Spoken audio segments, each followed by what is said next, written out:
Our last speaker before we enter into the period of discussion will be Karolina Majewska-Güde.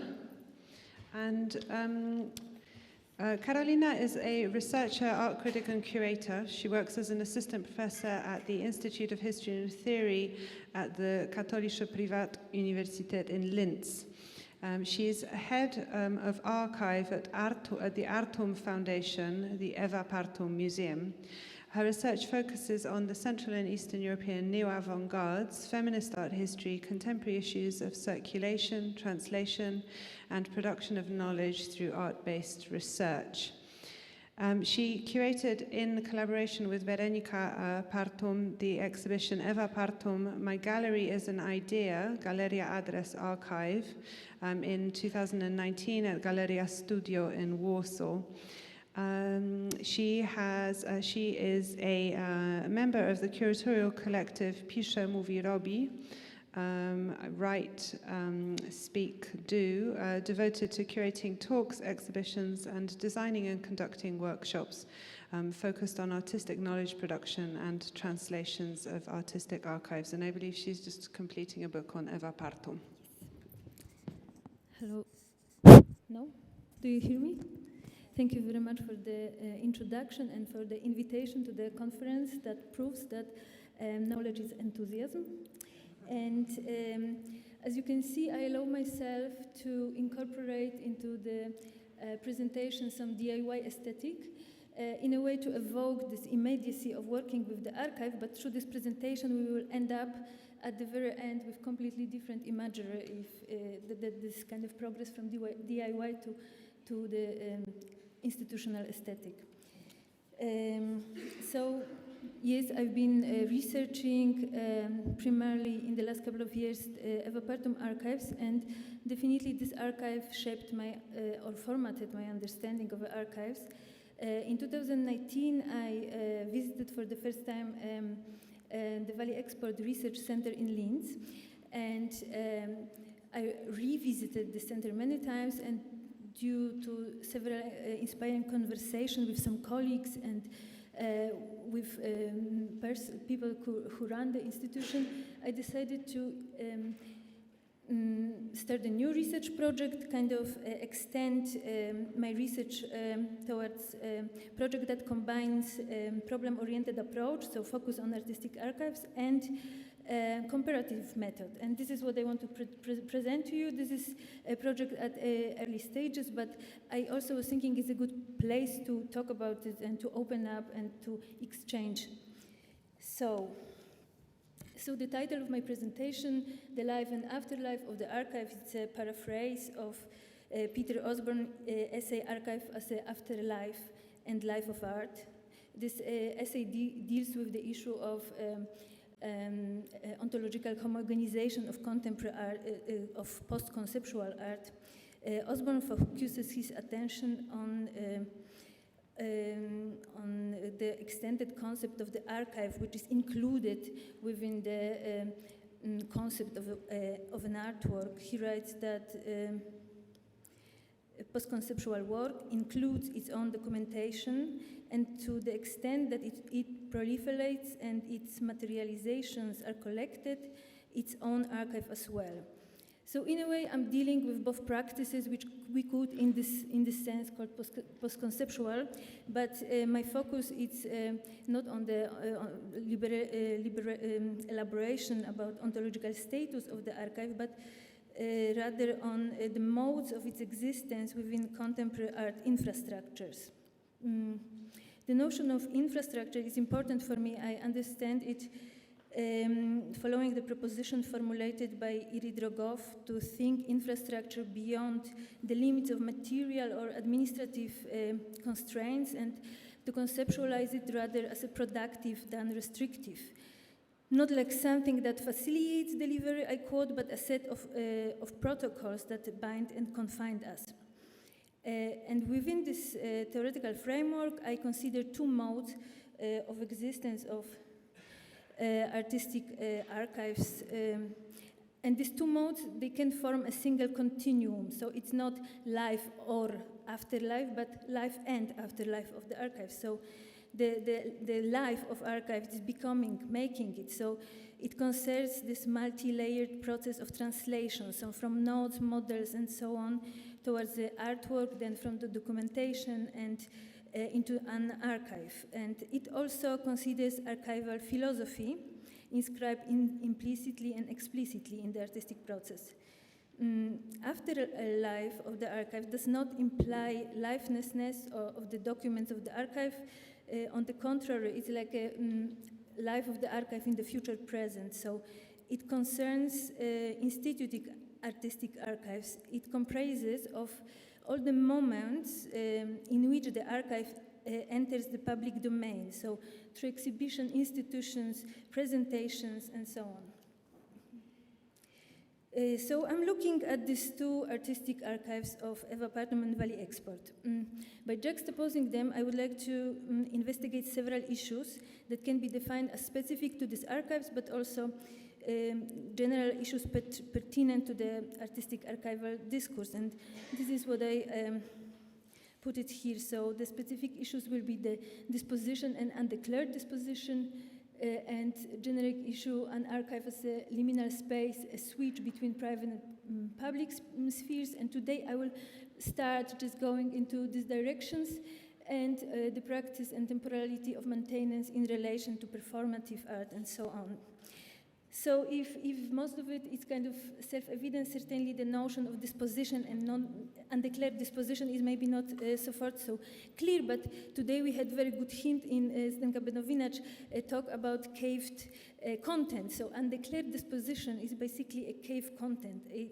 We don't know which institution we are, so the archive doesn't know what it is. So this is what I want to put into investigation, and of course, archives have several declared dispositions which are created through the active stories that they are representing. So my approach to the material gathered in both archives is inspired by recent feminist art historiography that considers archives as a place of collaboration, as a multi-authored entity. So I look at this archive really like multi-authored objects. So I am interested in historicizing artistic archive as constituted through archival and artistic perspective of gazes. And now, Achtung, no, this is disposition. I said DIY aesthetic, so I managed to draw ontological homogenization of the artwork. So this is in my way, how can I visualize what I mean? This is the artistic perspective, artistic gaze. On one hand, you have different kind of elements that happen simultaneously and before and after creating actual work, and then different ways of instituting this artistic production. And here you have archival, something which I called for my need, archival gaze. So on one hand, it's a possibility to look at this in certain kind of linear way at this artistic productions, something that precedes and something that after preceding, so it's after, something that, and then they are different functions. But what I try to do is to try to look at both in relation to each other and also separately. So this will be my kind of perspective that I would like to enact by analyzing these both archives, how they are constituted through the practices of archiving them, but also implicitly within the artistic practices. So, why to juxtapose these two artistic practices? There are several obvious parallels between these two artistic biographies and practices, and although until recently they did not occupy overlapping spaces, there were always certain temporal resonances between them. I do not want to go to the details, but let me just mention 3 moments. The artists were born in the same decade, 1940s. Then in 1967, they both assumed their artistic names. And in 2015, the Valie Art Research Center was established, opened 2 years later, and Ewa Partum established her Partum Foundation, Ewa Partum Museum, just a year later. So the institutions that deal with their artistic legacy came to life at the same time. The similarities of artistic strategies and positions within national art histories cannot also be denied. Both artists also share understanding of feminist art, not merely in terms of feminist content and effects, but also as an emancipatory attitude towards art formats and conventions. So the beginning of their artistic archives can be traced to the 60s. Both contain reference material relevant for making and for the reception of their art, allowing also to register continuance and transformation of works. Moreover, they are both used as tools of self-positioning. So the both archives represent the artist not merely as an artist, but also as in their multi-faced roles as curators, public intellectuals, researchers, teachers, not both of them as, but. However, what surprised me and prompted me to start this research was the fact that the backstage of the seemingly correlated practices, their infrastructural setting, do not correspond. They represent two different approaches to constituting and handling archives. The size, structure, scope, operating logic, arrangement, accessibility, organizational principles, practices of care, and they are utterly different. There is also one more reason for juxtaposing the archives of these two practices, in a way to delink them and relink them in a more horizontal way. Due to the political dynamic, one of these practices became, I believe, it became a model for reading the other one. If Valie export art has gradually gained international recognition after the initial phase of rejection, Ewa Partum art has been rediscovered at the end of the 90s, and consequently her work has been mediated and by existing narratives on feminist art. So my question is, can revisiting these archives in a different temporal order can change how we are told about these artistic practices? If we agree that, I quote, archival material precedes and disrupts historiographical practice, holding information in excess of the narratives yet to be written, then can we assume that synchronously looking into both archives, cross-visiting them, can allow us cross-fertilization and consequently enable a productive re-encounter with both practices? These presuppositions are in line with the vision of an archive as a site of permanent potentiality, as aiming at constant potentialization, as Bart de Breuers wrote. So, in the next part, I would like to bring to the fore some pivotal moments of the transmission from life to afterlife of both archives, in which the artists renegotiate the boundaries of the archives. So, how much time do I have? About 10 minutes. Chill. I try, I can't speak anymore. Okay, so, Ewa Partum's archive. So Ewa Partum, I'm not going to introduce both artists, Google them, no, I'm joking, but you know, I go directly to. So Ewa Partum worked on the archive of her own practice, accumulating, producing, reproducing visual and discursive material, but also already in the 70s, she worked with the idea of the archive within the framework of Gallery Address, presenting collected materials at the exhibitions and, as an archive. Here we have a very bad quality image from 1973, and this is the exposition of Gallery Address material, and here it says Address Archives. So, 73, already this idea of accumulating material into the archives. So, Galeria Address, created by the artist in 1972, was an archive-generating machine in the context of which Ewa Partum self-historicized her own practice. The impulse of self-archivization did not generate in Ewa Partum's case a rigid system of care to secure documents. The archive is fragmentary, unstructured, and fluid, formed in the spirit of the avant-garde tradition of radical reduction. In recent years, the Ewa Partum archive has become a place of intergenerational exchange and production of histories, primarily written in accordance with the recurring model of development, loss, return, or in accordance with the regional Central Eastern European variation, the paradigm of interrupted histories. Partum's retrospective exhibitions and accompanying publications can be described as the moments of the transformation of her artistic archive. The time of this kind of retroactive art history is a dynamic time of returning to the past and updating for the present, while the time in the archive is a duration related to the practice of maintenance, the time without vector, connected with everyday life. The place where Ewa Partum's artistic archive functions is also connected with everyday life. It is not the institutional space of a professional studio, but rather a private living space, a semiotic and spatial context evoking specific association. A place of transformation, of continuous circulation of documents and notations towards becoming and in the opposite directions, towards entropy. Ewa Partum work non-exhibition from December 2005 in an interesting way problematized the specific situatedness of the archive as a bordering space located between institutionality and privacy. Now we go to the image. It's actually 2 hours video, but I don't want to play for you the video, but I just show the image from the video and describe it in a couple of words.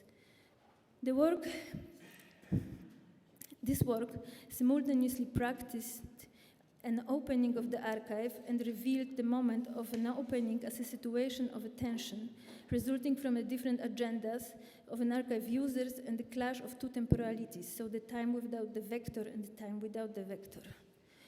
The work non-exhibition was a direct reaction to the request of the curators that you can see here, 2 curators, Dorota Monkiewicz and Aneta Szyłak, who were at the time working on historicization of a work of Ewa Partum and re-establishing her position in Poland, that she would not present her art in Polish institutions until the retrospective will be opened.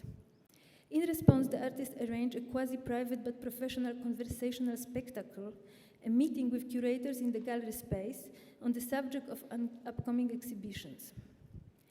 It is not a systematic intervention of self-historicization. It is also not a performative over-identification with the position of a curator. It is rather a strategic shift to the space occupied by the curators. During the conversation, lasting over 2 hours, the participants not only talk, but also eat cake, drink wine served by the butler, ex-husband. Above all, they try to articulate their own understanding of Partum's art. The artist presents documentation of her own works on screen on the computer, authorizing it with authoritative commentary. Partum invites viewers behind the stage to a semi-private but professional sphere in which communication, negotiation, and translation of archival material takes place. She crosses borders several times, quoting private text messages, emails, or phone calls, problematizing the issue of the invisibility of the collective work that takes place in the archive. Through this non-exhibition, Partum reveals the process of opening of the archive as transformational and appropriating, exercising her ownership on the arranged stage, trying to counteract the transformation of her art into something else. But what is important for me that in this work she reveals also that not only the relativity or relativeness of curatorial narrative, but also she reveals artist narrative as one of many options that can connect documents in the archives. I'll switch to another part because I have no time, I suppose. I'm so paranoid because you always...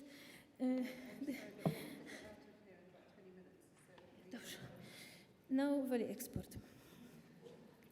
Another format of non-exhibition that mobilizes the boundaries between private and institutional and aims at opening the archive to the public has been implemented within the Valie Export Research Center in Linz. It is not sensu stricto a representative exhibition space, but a spatial arrangement that possesses a disposition of an exhibition.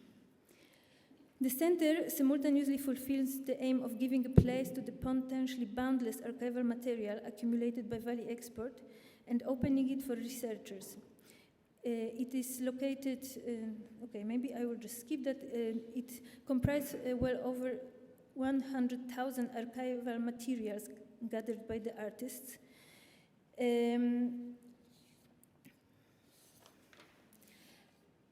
The transformation of the artistic archive into a research center implies that several procedures has been introduced in keeping with research center requirements to permit access to the files and so on. However, other criteria were also afforded here to create a certain kind of representational space. In case of the research center, research was not a secondary supportive instrument, but a constitutive feature, a main factor of the institutional concept. It is conceptualized not only as a reflection on the collection of the documents in the Valie Export Archive, but it can also stimulate, I quote, endless subdivision of storylines that the archive have not themselves set up.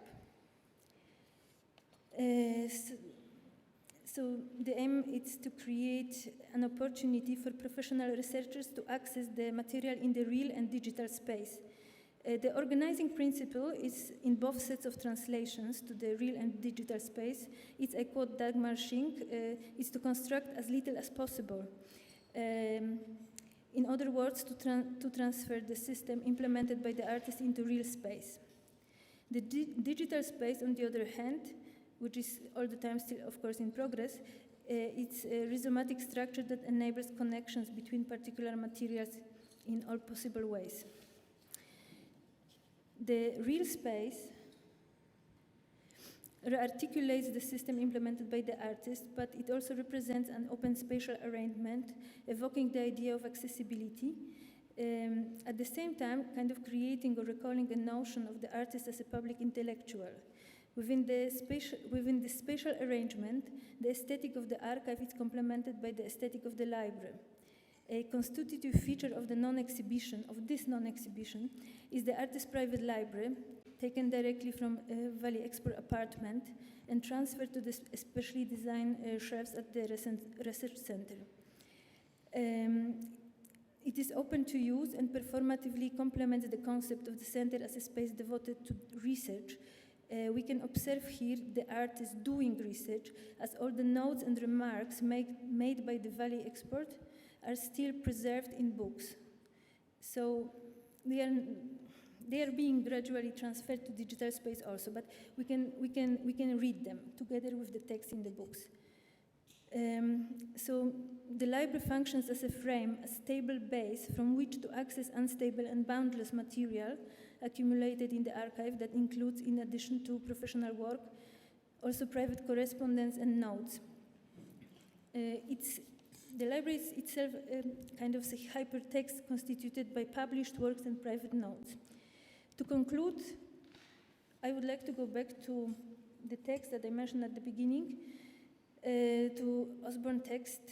He writes that, I quote, "The artistic archive, it's no longer a documentary archive that surrounds the works of the collection with interpretative materials, but a combined archive of works and documents in which the scene, the stage of the fate of the works are laid out." So, in Ewa Partum case, we have to do with fragmented and incompleteness of the archives. And I would like to argue that it reflects not merely historical circumstances related to the fate of art history of communist Europe, I quote, marked by the repression, immigration, and missing archives.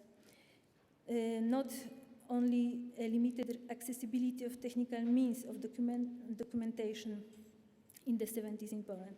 It results also from Ewa Partum's artistic attitude that influenced and shaped her practices of care. Her practice of self-historicization was directed merely not towards accumulation of traces of her activities, but rather towards amplification of her activities by self-instituting, so assuming different institutional positions and strategies within art infrastructure. So creating gallery address, Artpool Foundation, switching to the position of the curators. Valie Export Archive, on the other hand, in its declared disposition, was created as a feminist intervention of self-archivization. On the other hand, it's also a manifestation of the artist's research-driven approach. The archive is understood as a place of creative work, as a material component, a basis, or a pivotal fragment of the artistic practice. I quote, "The archive as a place of artistic research," as Sabine Foley has it. Its boundlessness reveals also Export's striving for completeness, her tendency to control and stabilize the meaning of her artistic output, the need to own it, transforming the archive in its afterlife institutional setting into Valie Export heritage. The word heritage means literally to leave it behind, to abandon. Paradoxically then, we can point to the archive's undeclared disposition. The need to own it generated the circumstances that allow the artist to leave the archive behind and invite others onto the stage. Both artists, in different ways, mobilize the potential of archive situatedness within artistic infrastructure as a switch between the professional and private. In Keller Esterling's words, the switch is an active form that modulates a flow of activities. It is a lever in determining unanticipated dispositions. And I will continue in the future life. Thank you very much.